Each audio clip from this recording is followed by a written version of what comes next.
Halo, apa kabar? Bertemu lagi dengan saya dalam pembelajaran kita, yaitu pembelajaran sosiologi kelas 12.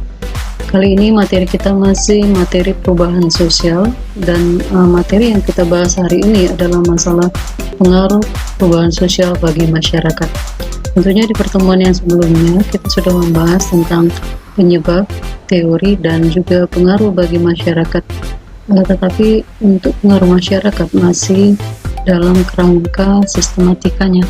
Maka kali ini kita akan memperluas pembahasan kita mengenai pengaruh perubahan sosial bagi masyarakat, khususnya untuk pola pengaruh yang diberikan oleh perubahan sosial bagi masyarakat. Baiklah, kita mulai saja. Sebelum kita mulai pembelajarannya, kita simak dulu video berikut ini dan dijawab sejumlah negara di Asia pertanyaannya. Resesi, lalu bagaimana dampak resesi ekonomi Singapura terhadap sejumlah negara tetangga termasuk Indonesia? Untuk membahasnya sudah bergabung bersama kami melalui sambungan Zoom ada pengamat ekonomi Yanuar Rizky. Mas Yanuar, selamat pagi. Pagi Mas, pagi. Ya Mas Yanuar, apakah resesi ekonomi yang terjadi di Singapura akan menular ke Indonesia? Pertama menurut saya sih tipikalnya berbeda ya. Satu, Singapura itu kan memang dia mengandalkan sebagai negara hub ya. Satu, hub untuk ekspor impor gitu ya dari negara kawasannya, banyaknya dari kita. Kedua, hub untuk transportasi ya di bandara gitu. Ketiga, financial hub untuk keuangan. Nah, karena dia melakukan lockdown yang penuh gitu ya. Satu, bandara dia tutup gitu ya, kemudian port juga dia tutup, jelas dia mengalami negatif yang besar gitu ya. Ketiga, soal financial hub mungkin juga jadi masalah karena banyak terjadi pengurangan belanja dari para investment bankers. Nah, jadi artinya kalau sekarang Singapura itu mengalami negatif yang besar, satu karena memang struktur ekonominya, kedua adalah tipe masyarakatnya. Masyarakat di Singapura itu relatif lebih risk adverse dibandingkan masyarakat kita. Jadi kalau mereka takut di depan ada krisis, mereka malah mengurangi konsumsinya. Jadi hanya belanja yang penting-penting dan kemudian tabungan naik. Ini bisa dilihat dari data tabungan di Singapura naik. Kemudian consumer spending-nya juga turun. Di kita juga consumer spending turun, tapi turunnya tidak tajam. Kalau di Singapura tajam sekali. Jadi artinya kalau sekarang kita bicara apakah Singapura akan menular ke kita, kalau kita sekarang apple to apple kondisi saat ini tidak. Jadi artinya karena masyarakat kita, masyarakat yang masih cenderung tidak terlalu takut, maksudnya tidak tetap berkonsumsi gitu ya. Artinya consumer spending turun tapi konsumsinya tetap naik gitu ya. Kemudian kedua, kita memang tidak melakukan lockdown menyeluruh gitu ya. Jadi artinya bahwa kita mesti bergerak, ekonominya ditopang oleh masyarakat dan konsumsi. Nah, apakah akan berdampak ke kita ke Singapura? Sebenarnya dua sisi sih. Kalau sekarang Singapura misalnya karena dia melockdown semua dan dia belum bisa beroperasi, kan ekspor kita juga masih tumbuh 12%-an angka kemarin. Artinya sebetulnya tanpa ada hub di Singapura pun kita masih bisa melakukan ekspor.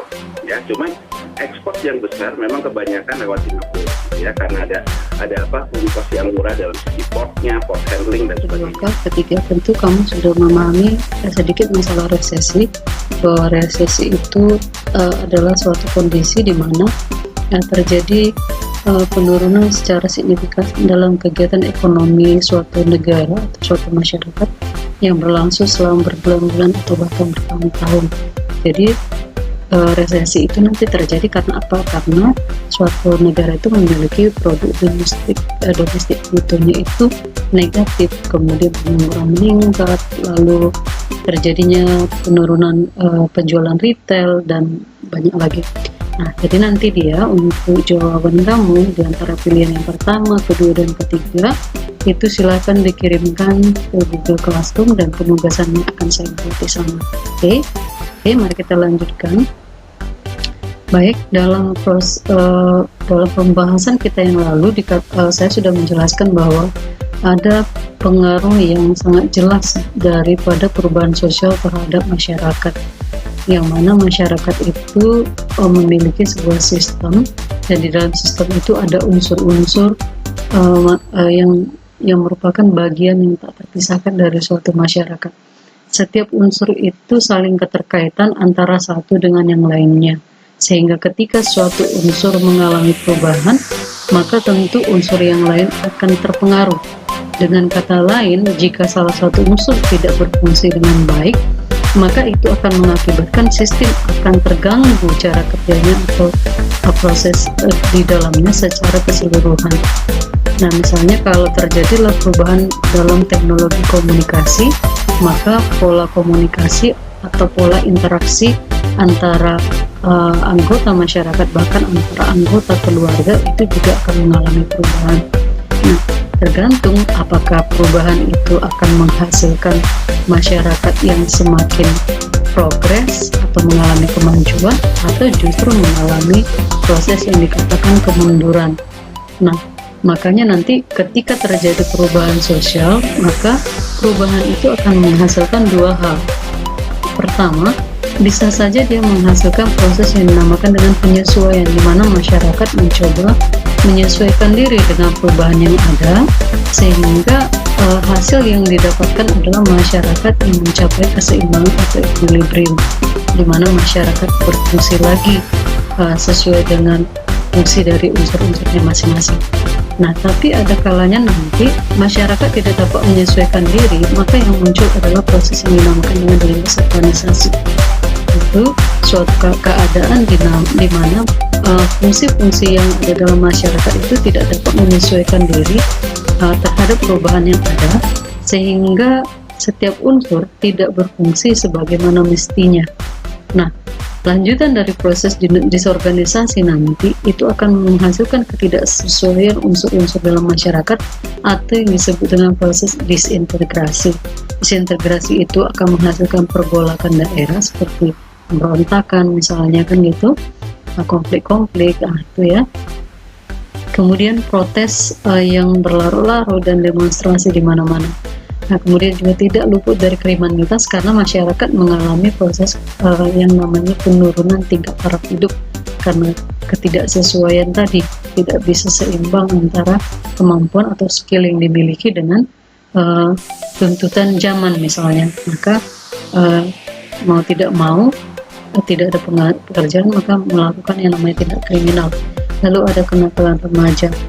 Nah, ini contohnya jelas pada proses adanya teknologi baru di mana masyarakat tidak dapat mengimbanginya dengan wawasan, sehingga muncullah pemanfaatan teknologi yang bukan pada tempatnya.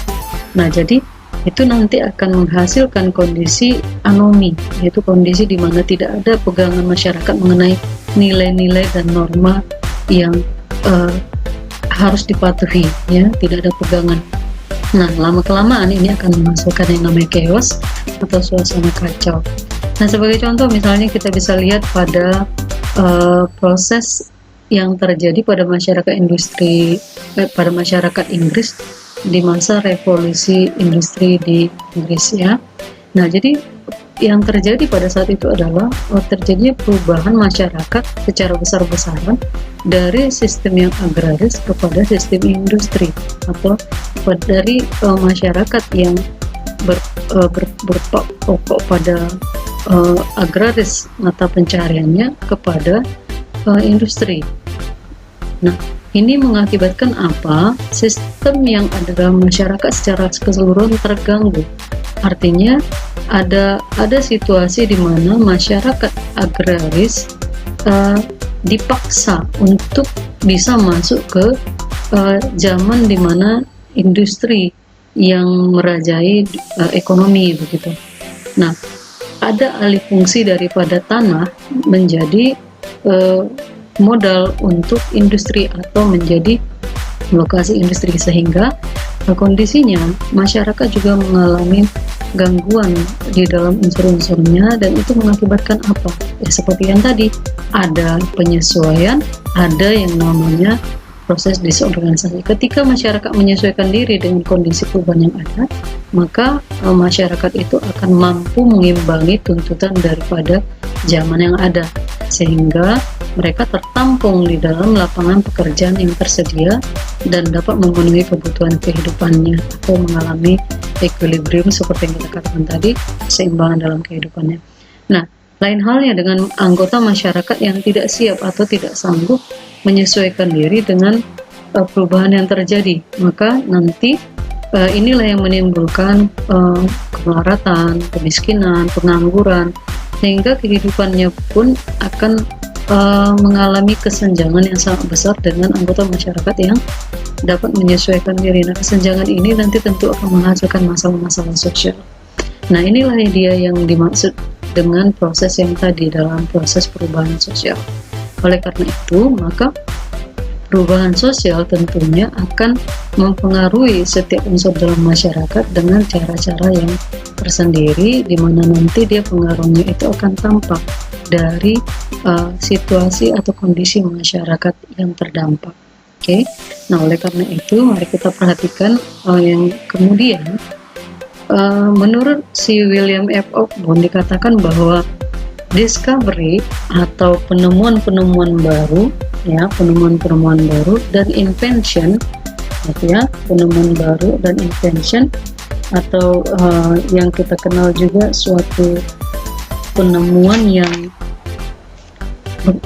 yang sengaja dilakukan untuk memperoleh hal-hal yang baru, ya, misalnya penemuan mobil untuk alat transportasi, penemuan apalagi mesin cuci misalnya, ya, untuk mempermudah pekerjaan.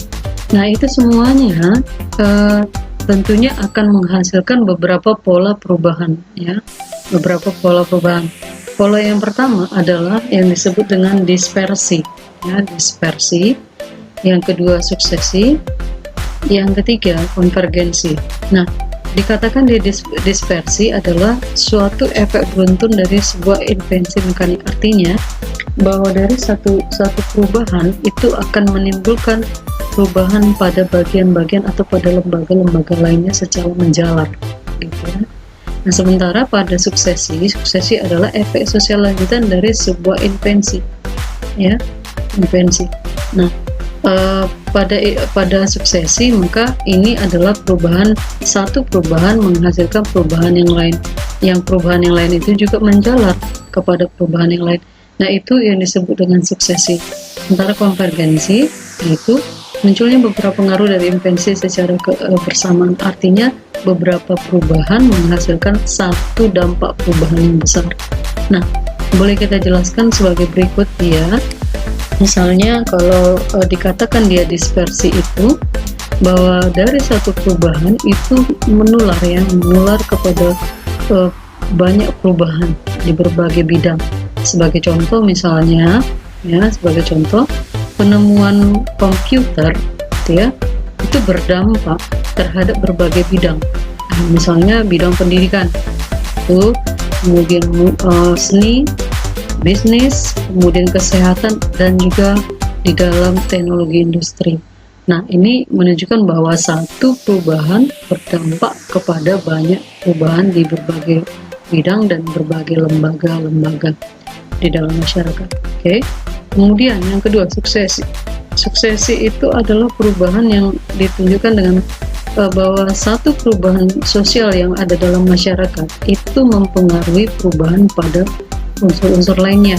Sebagai contoh misalnya penemuan kartu kredit yang mempengaruhi terhadap sistem pembayaran yang sudah akhirnya pembayaran yang berubah baik secara langsung ataupun tidak langsung atau melalui online shopping. Nah, itu juga akan mempengaruhi bagaimana proses yang terjadi di dalam hubungan antar lembaga dalam keuangan, begitu ya. Nah, inilah dia yang terjadi. Jadi berarti satu perubahan akan mempengaruhi pada lembaga lainnya dan lembaga ini akan mempengaruhi kepada lembaga berikutnya atau perubahan pada lembaga berikutnya. Kira-kira seperti itu. Nah, kira-kira itu dia untuk suksesi. Kemudian yang ketiga, konvergensi. Konvergensi itu adalah suatu keadaan di mana beberapa perubahan menghasilkan efektivitas atau pembaruan atau perubahan pada bidang tertentu. Misalnya berbagai penemuan di bidang kesehatan, seperti misalnya penemuan teknologi untuk memeriksa penyakit dan sebagainya, penemuan obat dan teknologi digital untuk kesehatan, itu semuanya mengarah kepada satu perubahan yang besar, yaitu kemampuan dokter di dalam menangani pasien dari berbagai macam penyakit. Nah, jadi itu yang dinamakan dengan konvergensi. Jadi arah dari pola perubahan itu, dari beberapa perubahan itu menghasilkan satu perubahan pokok yang cukup besar, gitu ya. Itu dia yang dinamakan dengan konvergensi. Oke. Nah, selanjutnya untuk mengakhiri pertemuan kita kali ini, coba kita perhatikan dulu soal berikut. Oke, ini ada gambar. Ini kira-kira pola yang mana ini? Oke, apa? Iya, kamu sudah tahu tadi itu adalah pola resesi. Nah, sekarang coba kita lihat. Contoh yang paling jelas menggambarkan bagan tersebut ialah mana jawaban yang paling tepatnya. Oke, kita lihat satu persatu. Apakah ini? Oh, bukan. Yang ini? Bukan juga. Ini? Bukan juga. Ini? Iya, tentu ini yang benar. Tadi sudah ada contohnya. Bagaimana dengan yang ini? Tentu tidak. Oke, itu saja yang menjadi bahan untuk pertemuan kita kali ini. Sampai jumpa pada pertemuan selanjutnya. Dan terima kasih.